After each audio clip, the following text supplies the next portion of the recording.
ரேஷ்மா ராஜன் இந்தியாவின் கேரளா, கொச்சி, ஆலுவாவில் பிறந்தார்.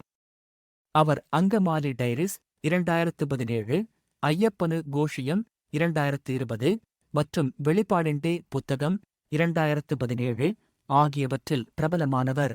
அன்ன ரேஷ்மா ராஜன் ஒரு இந்திய நடிகை ஆவார். இவர் மலையாள படங்களில் துணை நடிகை வேடங்களில் தோன்றுகிறார். அங்கமாலி டைரிஸில் லிச்சி என்ற பாத்திரத்திற்காக அவளை ஆடிஷன் செய்தார்கள். அவரையும் சேர்த்து இந்த படம் 86 அறிமுக நடிகர்களை அறிமுகப்படுத்தியது. படத்தில் அவர் ரேஷ்மா ராஜன் என்று அழைக்கப்படுகிறார். அதன் பிறகு அவர் அன்ன ராஜன் என்று அழைக்கப்படுவதை விரும்பினார்.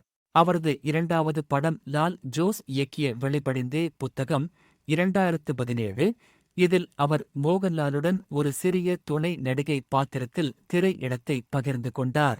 இந்த வீடியோ பிடித்திருந்தால் லைக் பண்ணுங்க, ஷேர் பண்ணுங்க, மறக்காம நம்ம சேனலுக்கு சப்ஸ்கிரைப்